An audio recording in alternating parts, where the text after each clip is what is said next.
Point है, वो कहता है कि यूक्रेन एक सॉवरेन स्टेट है, वो दुनिया जानती है और सारे सिग्नेटरीज इसे फॉर्मली रिकॉग्नाइज करेंगे। दूसरा पॉइंट है नॉन एग्रेशन एग्रीमेंट के बारे में, मतलब पूरा अनकंडीशनल सीज फायर, सैटेलाइट से जो है वो अनमैन्ड मॉनिटरिंग होगी और लाइन ऑफ कांटेक्ट पे कांस्टेंट सर्विलेंस भी होगा। तीसरा और चौथा पॉइंट जो है वो ये बोलता है कि यूक्रेन को स्ट्रॉन्ग सिक्योरिटी गारंटीज दी जाएंगी और पीस टाइम में वो 8 लाख ट्रूप्स अपनी रख सके। जो पांचवा पॉइंट है वो असली पावर रिवील करता है। यूएस, नेटो और यूरोपियन स्टेट यूक्रेन को आर्टिकल 5 की तरह गारंटीज देंगे। मतलब क्या हुआ इसका? मतलब ये हुआ कि अगर रशिया हमला करता है तो मिलिटरीली रिस्पॉन्स ऑटोमेटिक होगा और सैंक्शंस फिर से लागू हो जाएंगी रशिया के ऊपर। छठा पॉइंट क्या है? छठा पॉइंट है रशिया और यूरोप को यूक्रेन के खिलाफ नॉन एग्रेशन पॉलिसी अपने लॉज में डालनी होगी दोनों। अब सोचिए सातवां पॉइंट, यूक्रेन यू का मेंबर बनेगा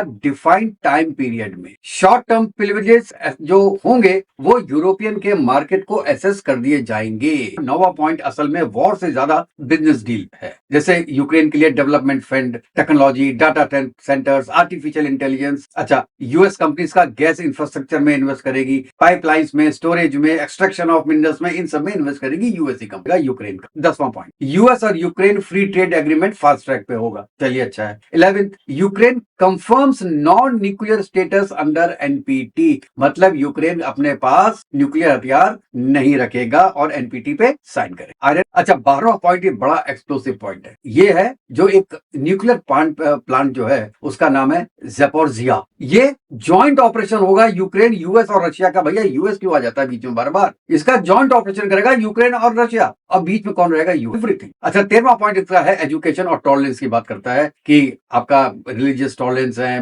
माइनॉरिटी लैंग्वेज प्रोटेक्शन है।